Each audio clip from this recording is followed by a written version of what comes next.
Hello guys, what's up? I hope you are doing well for the UPSC CAPF Assistant Commandant exam. In this video series, we will learn some tricks to solve 85 plus MCQs in CAPF Assistant Commandant exam and gain 135 plus marks. Okay, so welcome to our channel Hack UPSC, and here it is. I am Prasad. I'll be teaching you some tricks. So our focus will be on elimination method or intelligent guessings. So what does it require to get a good hold on elimination method? So you need to have a basic knowledge of all the subjects. You need to cover basic books. You need to learn polity, history, geography from the sources you know it very well. Okay, so daily newspaper, you can go for the Hindu or the Indian Express, and the most important thing is previous year question papers. Okay, so most of the students, they only see previous year question papers, but सिर्फ लटकने से height नहीं बढ़ती.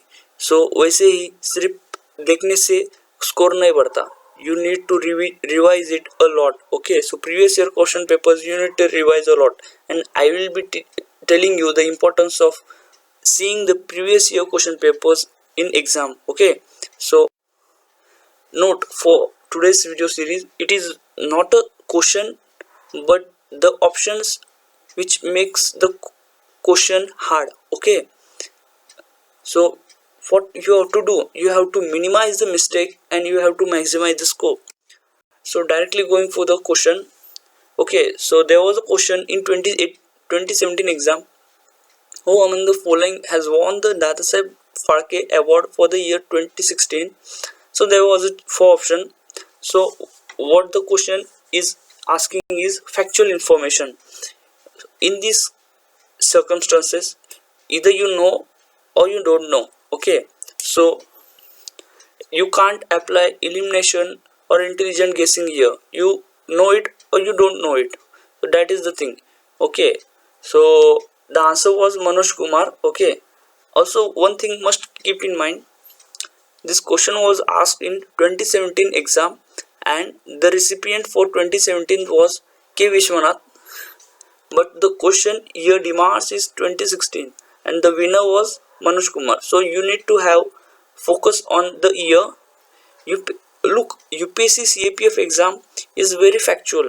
Okay, so you must keep an eye on the year, basically year, because it is where the examiner will trap you. Okay, so going forward, this question is asked in 2017 CAPF exam. Okay, who among the following are entitled to get the benefits of equality before the law and equal protection of the law? Okay, under Article 14 of the Constitution of India. So here the four statements are given.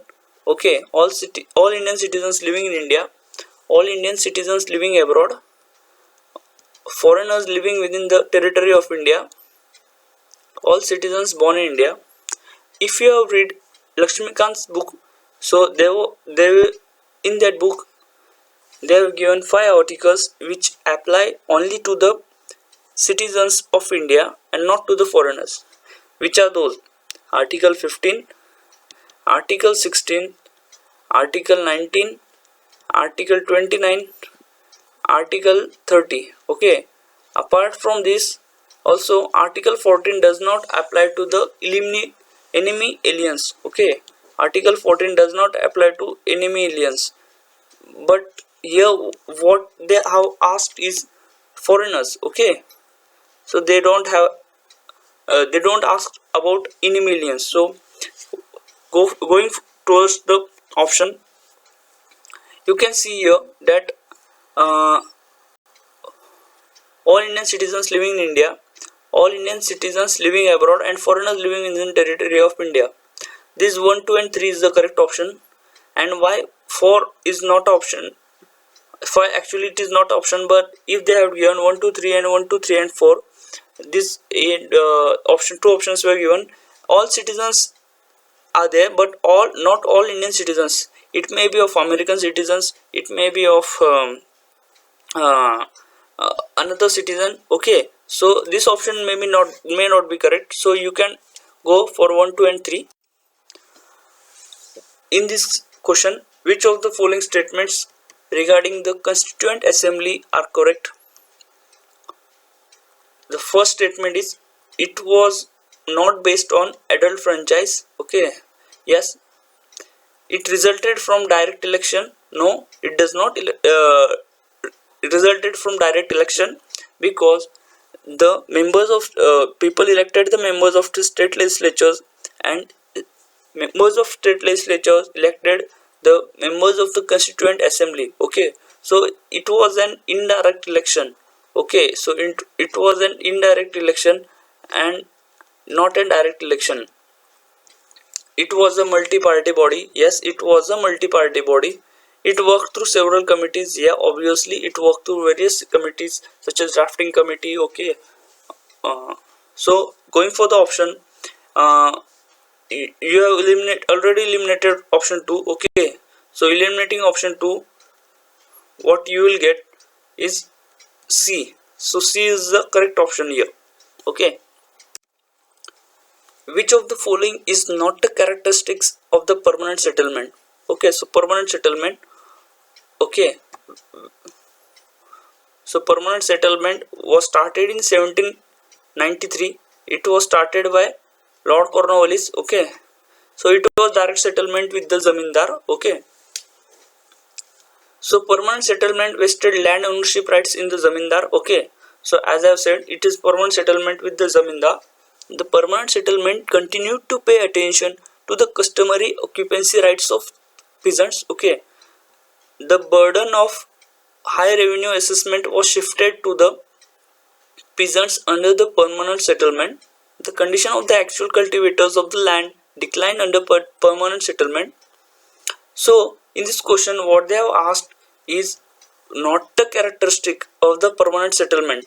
Not, you must focus on the keywords, not or correct or whatever they have given. Okay, so seeing option B, you can easily say that zamindars had not paid continued attention to the customary occupancy rights of peasants. Okay, so the condition of the peasants is being deteriorated day by day, and it led to the discontinue of the permanent settlement act. Okay, so answer was the B. So what here required is a basic understanding of the thing, and you can intelligently guess that what had given in the option, and you can easily eliminate that option. Okay,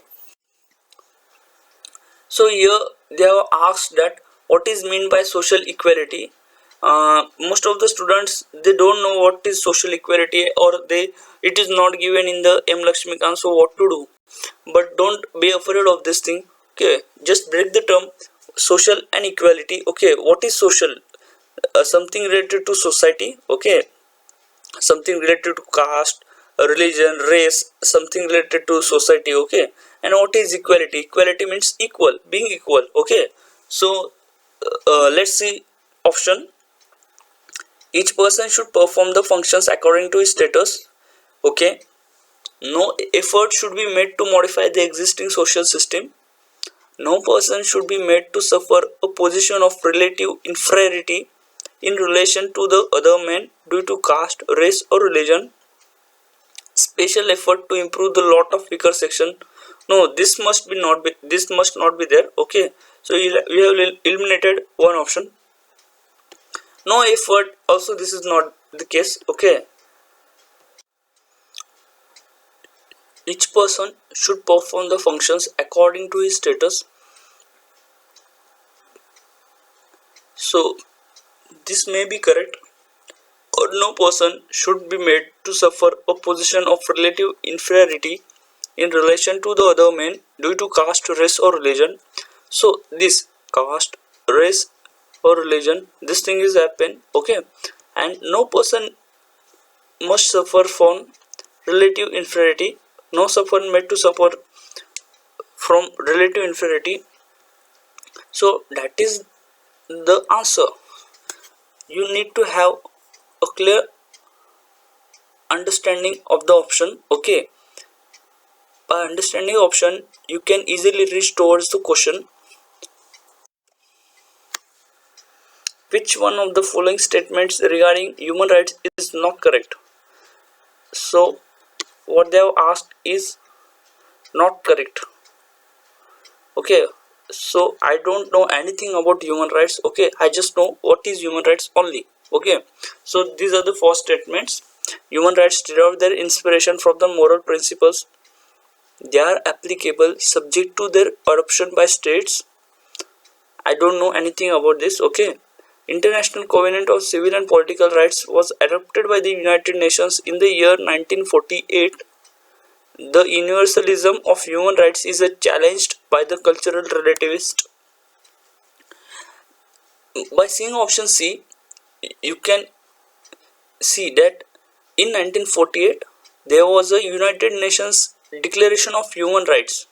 It was not ICCPR. Okay, so International Covenant on Civil and Political Rights, it was signed in 1966 and it was adopted in 1976. Okay, so it was not in the year 1948. So what I want to highlight here is CAPF. In CAPF exam they are trapping you in year. Okay, so if there is any option and in option you have given some year, you have to be very alert in that situation because they are trapping you in year only. I will give you further examples to justify my claim. Okay, which of the following is the characteristics of the Rayotwari system? Okay, so it was the brainchild of Thomas Munro. Yes, it was a brainchild because it was started by Thomas Munro in 1820. Okay, it was meant to reduce intermediaries, obviously, because it was direct settlement with the Ryots, the cultivators. Okay, cultivating peasants were gradually improvised by the system, obviously. Okay, it was introduced in parts of Madras and Bengal presidency. Okay, I don't know what where it was introduced, but I know that it was the brainchild of Thomas Munro. So I know option one. Okay, so only one here. It is not one. Okay, so this option gets eliminated. This option gets eliminated. What remain is one A and option B. Okay, so this option may seems like it is true and one is true also. So 1, 2 and 3 is the option. So answer is B. Okay, so you can easily eliminate option 4. Look, you must have a basic understanding of each term. Okay, consider the following statements about the Santal rule of 1855 and 1856. The Santals were in desperate situation as tribal lands were leased out. The Santal rebellions were treated very leniently by British officials. Okay, so you must see this word. Okay, focus on this word. Santal inhabited areas were eventually constituted into separate administrative units called Santal Paraganas. Santal rebellion was the only major rebellion in the mid-19th century India. Which of the statements given above is correct? Only 1, 2 and 3, 1, 3 and 4, 1 and 3. Okay, so the two statements here which can lead you towards the answer. Okay, only when in the option they have given only, you have to be very alert. So by reading the statement you can easily say that no, there was a great revolt in middle of the 19th century in 1857 revolt, first war of independence. Okay, so it was not the only major rebellion. So option 4 gets eliminated easily. In option 2 you can see that there was a violent conflict between British officials and Santal rebellions. Okay, so option 2 gets eliminated. So what here remain is option 1 and option 3. Okay, so D is the option 1 and 3. Okay. With regard to Constitution Amendment Bill, which of the following is not correct? So focus here. They have asked is not correct. Okay. So Speaker of the Lok Sabha can call a joint sitting of both the houses to pass the bill. Each house needs to pass the bill separately by prescribed special majority. The bill can be introduced in either of the House of Parliament. The bill can be sponsored by a private member bill. Okay. So there was a 4 statements and you have to find out which is not correct. So if you know something about Constitution Amendment Bill, so there was a provision or clause that Speaker can't call a joint sitting. So you can easily eliminate 1 and this is the answer 1. Okay. Consider the following statements about the monumental reforms of 1909. So here 3 statements are given and 4 options. Okay, you have to find which of the option is correct. Okay, they were named after British parliamentarians Minto and Morley. So everyone knows that Morley Minto reforms. Lord Minto was the Secretary of State. Lord Morley was the Secretary of State, and Lord Minto was the Viceroy of that time of 1909. Okay, so option 1 is not correct. So by eliminating option 1, you can easily get the answer, that is 2 and 3. Okay, you don't have to know that it was they contain the provisions that ensured that British officials retain their majority in the Imperial Legislative Council. No one will know, hardly any person will know this. So you only have to eliminate the wrong option and you can get towards the right and correct answer. Okay.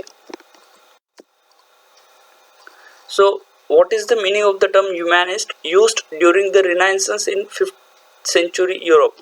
As most of you will leave this question because you don't know anything about it, but by reading the question you can easily eliminate and get towards the answer. Okay, reading the first statement, it refers to the masters who taught a grammar and rhetoric. I don't know anything about it. It refers to masters who taught poetry, history and moral philosophy. I also don't know anything about it, but it refers to the masters who taught subjects that were connected with religion.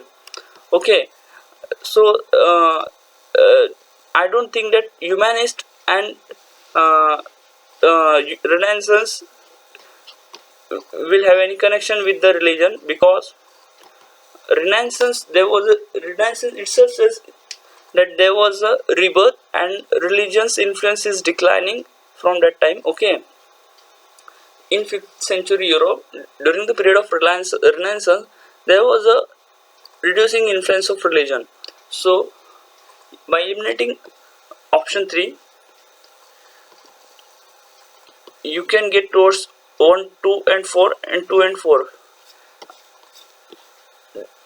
There was the one thing important you must keep in mind, that what UPSC examiners, they are favoring questions with only one wrong statements, and you can get towards by answer by eliminating that wrong statement. So here only one statement is wrong and 1, 2 and 4 is the answer. So option C is the answer. Most of the time, means 90% of the time, only option 1 is wrong and other options are always correct. So if you know that 1 is getting eliminated, you must go for that question, because it will have 90% of getting your question right and you will get a good marks. Okay, which of the following were the features of the Quit India movement? So there was first statement from the very beginning. Okay, it was a rural revolt. So everyone knows that Quit India movement, it was started in August something 1942. Okay, it was started in Gowalia tank in Mumbai. Okay, so Mumbai is the urban area.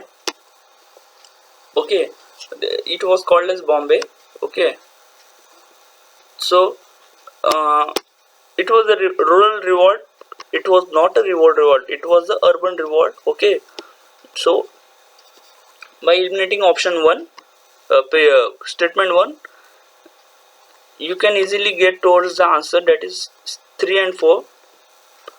Okay,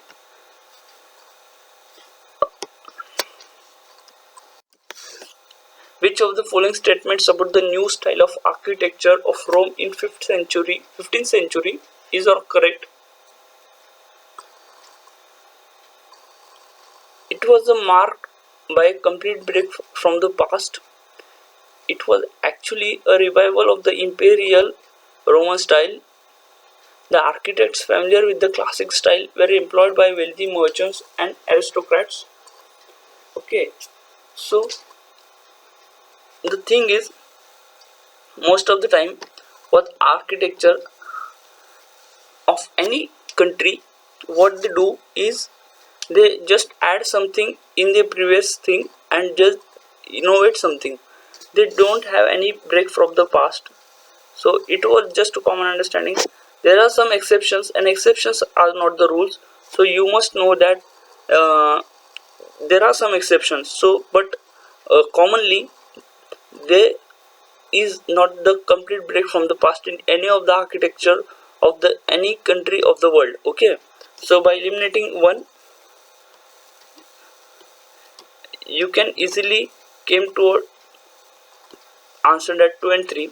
As I have told you, UPSC will give you 3 statements and 99.99% only option 1 is wrong with that question. So by eliminating that question, you can get towards the answer. So by eliminating 2, you can come towards 1, 3 and 4. So option is 1, 3 and 4. Option is D. Here it is D. Okay.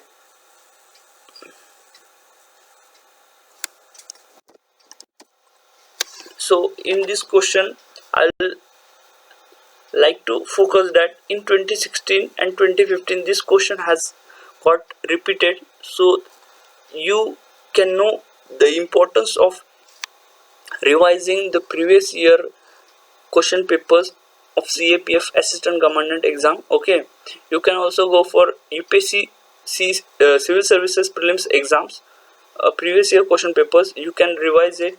You can first go through CAPF AC exam. Okay, you must go for the last 5 to 6 years question papers. Okay, and then you can go for other. Okay, this was the question which was asked in 2016 as well as 2015. They had repeated this question. So, who among the following coined the terms demand polity and command polity? So answer was Lolid and Rudolph and Susan Rudolph. So this is the answer. Okay, here I want you to understand that they have asked 9 schedule. In 2018 they can ask about 10 schedule. Okay, so 10 schedule was inserted by 52nd Amendment Act. Okay, 1985, it was 52nd Amendment Act 1985. The focus on the factual part of each and every question and you can get towards the answer. Which one of the following statements with regard to the Make in India initiative of Government of India is not correct? So this is the question. Okay, so Make in India was asked, and after analyzing the 3 statements and 4th statement, this is the factual. Okay, so you can easily say that it was not the Ministry of Finance, it was the Ministry of Commerce. DIPP is the nodal